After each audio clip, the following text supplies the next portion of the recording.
Welcome back to the channel and the Tiger Restoration Project. In today's video, I'll show you what happens when you put way too much thinner in your airbrush, and yes, we're adding some German yellow paint just to scrape most of it off again later. So grab your glue, kick back, and enjoy watching this restoration take another unexpected turn. Alright, here's the plan. I'm going to add a coat of German yellow over all the rust and then take most of it right back off using Ammo's heavy chipping fluid.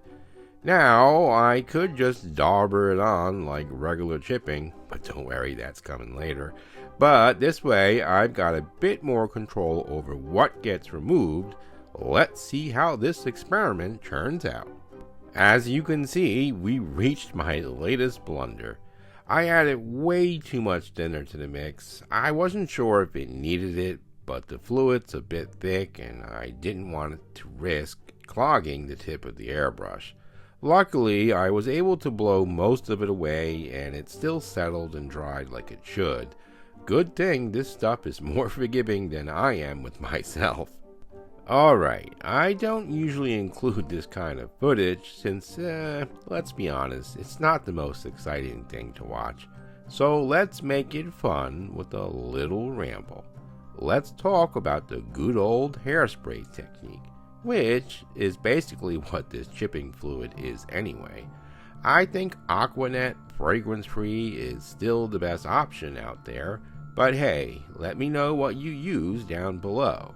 Now, who was the first person to come up with this trick? And more importantly, who was the first person to stack 6 packs of soda on the side of the cart? We may never know either mystery.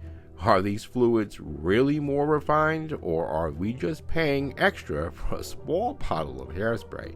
I mean, I've got all 3 brands, but mine's the Mega Hold kind, and I'm honestly afraid to even try it. So, the first modeler to try this must have been some kind of mad scientist. Think about it. The properties of hairspray, once applied to the model, will actually soften with water and let you remove the top layer of acrylic paint. That's pure genius. If only the internet existed back then, this technique would have spread like wildfire, and that modeler would have been standing on stage accepting the Nobel Prize for modeling. For those of you about to leave wanting more model talk, well, here we are. So, how long should you wait before painting that top layer you'll be removing later? Honestly, I don't know the exact number, but the longer you wait, the tougher it will be to chip. I'll let mine dry for about 15 minutes, and that seemed just right. Then, as you can see, I started laying down the German yellow. I'm not bothering with any camouflage pattern here, since, well, most of it's about to get stripped right back off anyway. The paint I'm using here is Adam by Ammo, Dunkelgelb. Or is it Dunkelglub? Maybe Dunkelgleb? I don't know. Anyway, I've really been liking these ammo paints, and I'm thinning them with the Atom thinner, of course. Which brings up a question: do we really need 100 different thinners for every brand of paint? I sure hope not, but I'll admit I usually grab the one that matches the label. Maybe they're just having us spend more money for the same stuff in a different bottle. What about you? Do you do this too? Or is there some paint wizard out there who can finally answer that question and save us all some money? I'm using a different airbrush this time, one I picked up off of Amazon. Not the greatest, but guess what? No water issues at all. So I'm thinking the problem must be with my Talon airbrush. Maybe a needle issue or something. I'll have to look into that later. Okay, the goal here is to lay down just enough color to look like that old, faded paint that somehow managed to hang on after 80 years. And, spoiler alert, that's better, it actually turned out great. You'll see later in the video exactly how that came out. Let's ramble a bit, this time about modeling. I think a lot of people just build a kit, paint it, maybe add a few details, and that's perfectly fine. Honestly, I do that sometimes myself. But then there are all these techniques, pin washes, chipping, filters, you know, the fancy stuff. They look intimidating, but they're really not that hard to do. Well, okay, maybe they can be. Kind of like that line from Moneyball. It's not that hard, and then it's incredibly hard. That's modeling in a nutshell. We're not playing first base here, but we are trying to make a tiny tank look like it's been through a war. My mind tends to wander during these voiceovers, but hey, that's part of the fun, right? The best way to learn this stuff is just to do it. You might have an epic fail now and then, but that's how you get past that first hurdle and pick up some experience for the next attempt. Normally, I'll give the model a satin finish and then go right into a pin wash. And actually, I just did that and I'm waiting for it to dry. Now, I know what you're thinking. Wait, you just added all that rust. But this build's a little different. The wash would have been buried under all the other techniques.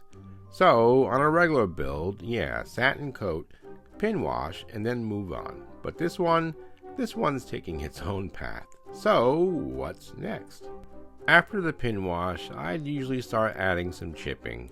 I like to go in with a lighter color, and you can do it with a brush or a bit of foam. But if you want to try something different, grab a leather dye dauber.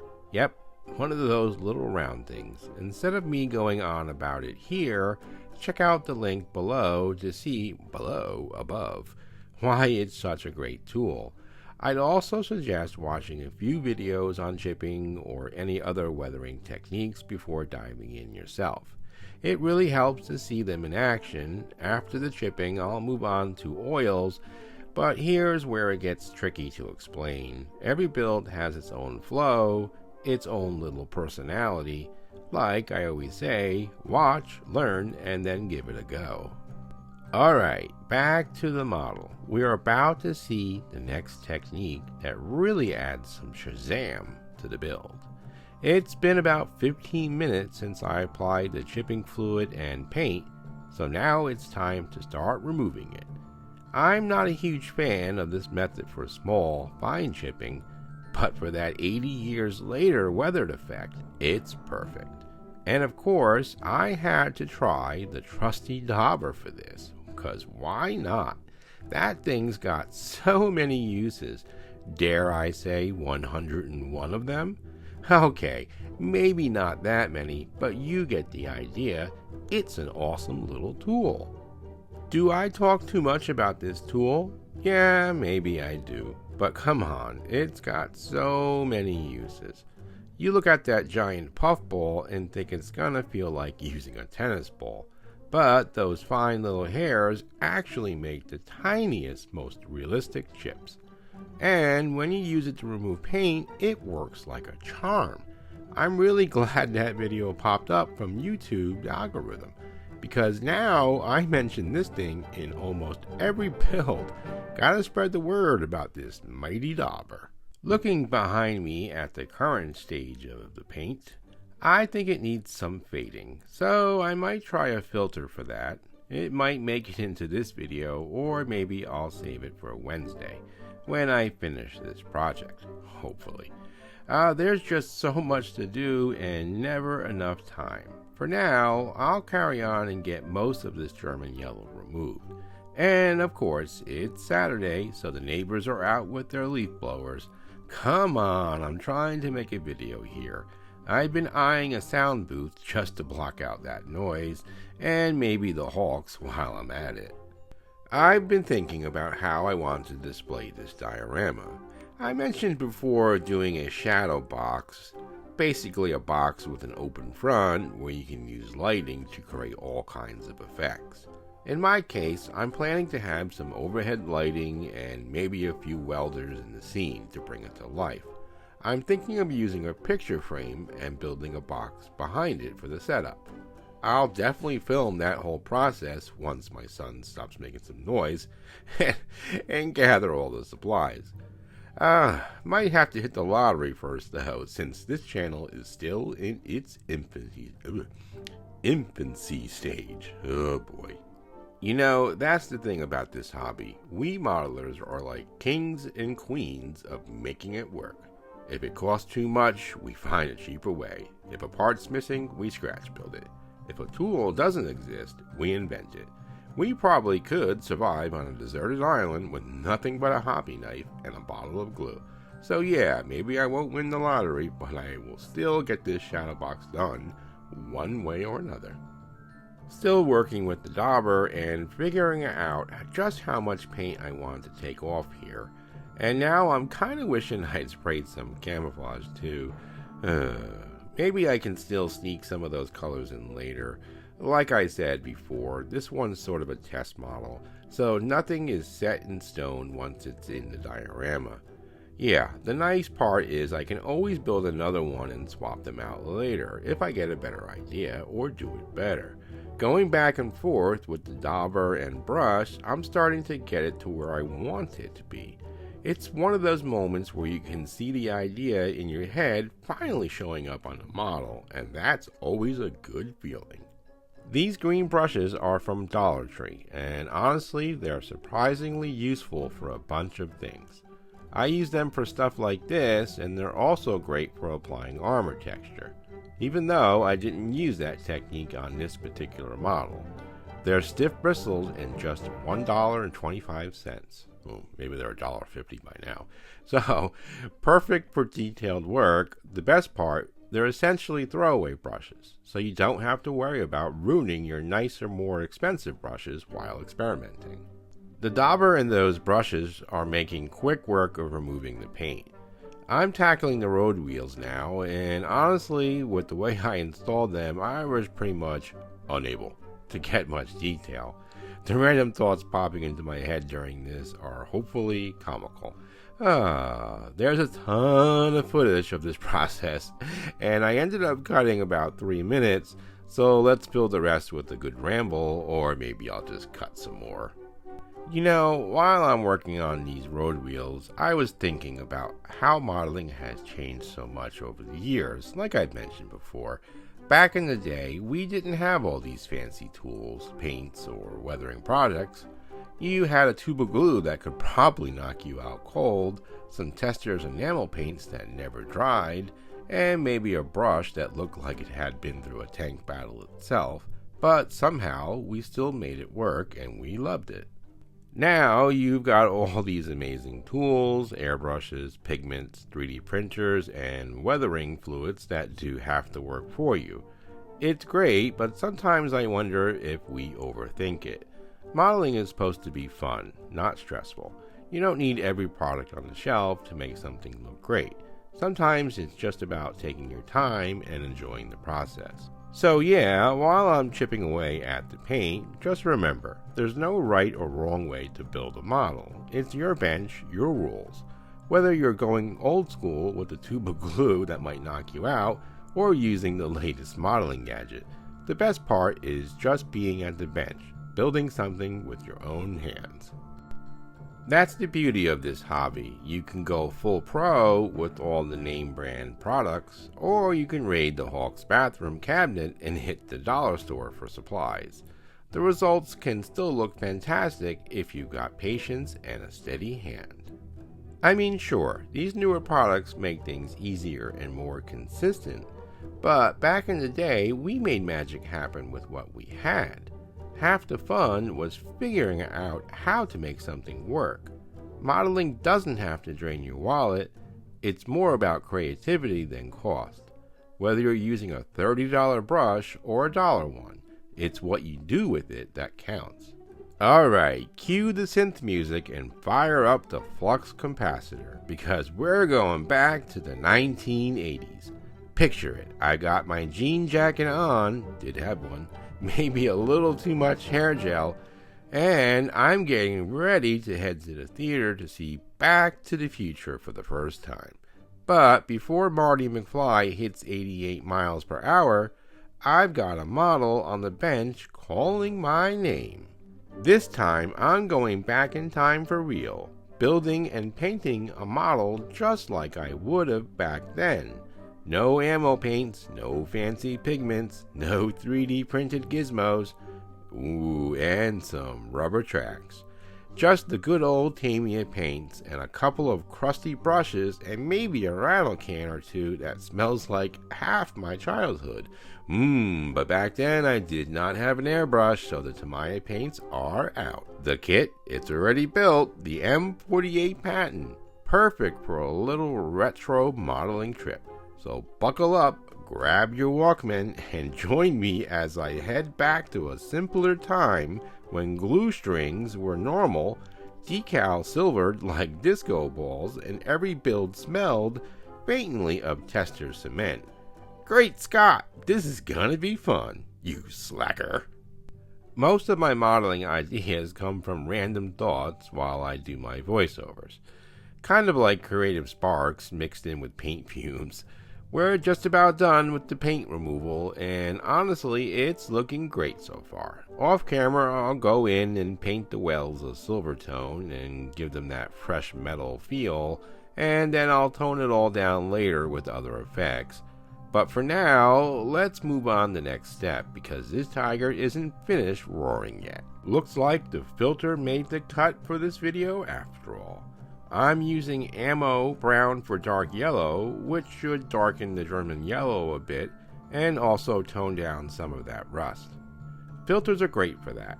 They help blend and soften everything so the paint job looks more natural and less like it was sprayed just 5 minutes ago. I've only recently started using them, but I'm impressed. You can do the same effect with oils if you want, though the enamels dry a lot faster, which means I can move on to more weathering sooner, and that's always a win. This technique really works best over a satin finish. It gives the filter just enough grip without staining too harshly. I just dip the brush, wipe most of it off until it's almost dry, and then work it on smooth, even strokes. It might look like a wash at first, and honestly you can use it that way in some areas if you want. Later on though, I'll be going back with a track wash to darken specific spots and really bring out some of the depth in the finish. I might go back in later with some yellow and white oils to fade those areas a bit more and really push that aged look. I'm still debating on using pigments. Maybe I'll save those for the very end once everything is sealed. I want to get all the oil work and clear coat done first before committing to that step. I'm also thinking about adding a little streaking to finish it off. Not sure if there's enough to make content out of it, but we'll see. When you finish a model and think, wow, that's really bright, a filter can work wonders to tone everything down. It helps unify the colors, the camo patterns together, and give the whole model a more natural worn look. You can grab filters from Ammo or other brands, or even try them with oils. Just watch a few tutorials first to get the techniques down. You know, sometimes I think the best part of modeling isn't just the building or painting, it's the little discoveries along the way, like trying a new tool, testing a technique that might fail, or even just realizing, hey, that old brush I've been ignoring actually works perfectly for this effect. There's something satisfying about taking something flat and plain and slowly making it feel lived in, worn, and real. That's the magic that keeps me coming back to the bench. Even when building isn't going perfectly, it's not just about finishing a model, it's about learning, experimenting, and having fun while doing it. So, what brings you back to the bench? I know there are days when stepping away feels easier. Now that we're into the fall months, there's not much happening outside, aside from enjoying the changing foliage, but these months leading into winter are perfect for getting a lot done. I've got plenty of projects bouncing around in my head, and it's time to plan, gather supplies, and make them happen. Should be some productive months ahead, so why not join the fun? I'd love to have you along for the ride and part of the community. Now it's time for a pin wash to accent certain areas. Weld beads, corners, and spots where I want to add a bit of shadow or dirt and rust effect. I'm using ammo track wash for this. It's an enamel, and the great thing is the cleanup is a breeze. I just use a simple makeup sponge. No thinners needed unless I'm working in a really tight spot. Another easy tool that makes this step less of a headache. While you watch these last few steps, I've got to sneak in one final ramble before we call it a day. So I'm scrolling around online, and what do I find? The Mini Art Soviet 1.5 cargo truck for just 20 bucks. I've seen it go for as high as 60. So yep, that's basically a modeling jackpot. Now, I've heard mini art kits can be a bit, oh, I thought that said something else. Okay, alright, let's carry on. Let's say challenging. But since this was a truck, maybe I'll survive. And yes, I've already got a sneaky little idea for it, but I'm keeping that one under the wraps for now. Gotta leave you with the cliffhanger, right? Hobby stores, and no, I don't mean Hobby Lobby or Hobby Town USA.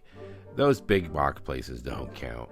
I'm talking about the mom and pop shops that used to be everywhere. Problem is, those spots are pretty much disappearing these days if they're not all gone. So, where do you get your hobby supplies now? For me, it's usually two main online stores, and of course I'm always checking the auction sites for deals, kind of like treasure hunting. Locally, I keep an eye on Facebook Marketplace and the other second-hand sources. You'd be surprised what pops up if you're patient. In my last video, I was talking about hobby stockpiling, and honestly, I'm trying to do just that, like a squirrel hoarding nuts for the winter. First on the list is the 3D printer, which should be arriving in December. Can't wait for that one. Okay, back to the build. Now I'm using a makeup sponge to remove the excess wash. I used to spend hours doing this with a brush and some thinner, but the sponge makes it so much faster. You'll need a little thinner in the tighter spots, but for the most part, the sponge wipes away everything except what's in the recesses, just the way we want it. Funny thing, I actually had an old pack of these makeup sponges from Walmart sitting around for years and never used them until recently. It turns out they get dirty fast, and I ran out in no time. So off I went back to Walmart, but of course they didn't have the same ones anymore. Only they had sponges but in a weird shapes. Looked more like an alien marshmallow than anything I could use. So I went on a full-on sponge hunt, hitting every store in town, and finally found some at my local grocery store of all places. It's funny how often we end up using tools that aren't even meant for modeling, and then Ammo, AK, and others try to sell us their fancy, expensive versions. Take camouflage putty, for example. I just use plain old silly putty, and it works like a charm. What about you? What non-modeling tools have you found that makes your life easier? Drop a comment down below. I'd love to hear what weird but wonderful tools you've discovered. I could call it done right now, but I really want to try those oils and pigments to finish the job. Sometimes it's hard to say when a model is done. There's always those extra touches that can make it sing. This one will end up in a shadow box with very low lighting and the arc welding effect. Well, I'm not exactly sure how it will turn out yet, but I have a feeling it's going to be very impressive and truly original. Everything I've done so far has just made this model come to life more and more. The oils, pigments, and streaking effects should really finish it off. Now, I still need to add the track on the one side, and yes, I'll have to touch up the road wheels. I really wish I had painted them separately. It would have made life so much easier, but hey, lesson learned for next time. Alright, she's a spinning, which means we've reached the end of this video, but make sure to hang around for the end and watch all the pictures. That's where all the effort really pays off. I just want to give a huge thank you to all my subscribers and viewers. Without your support, I'd just be another hidden talent blowing in the model wind. Probably talking to myself about daubers and makeup sponges. Seriously though, I appreciate every comment, like, and share. It really keeps me motivated to get back to this bench, gotta continue, and keep these projects rolling. If you're here, welcome aboard. Pull up a chair, grab a hobby knife, and join in on the fun. Alright, I will see you in the next video.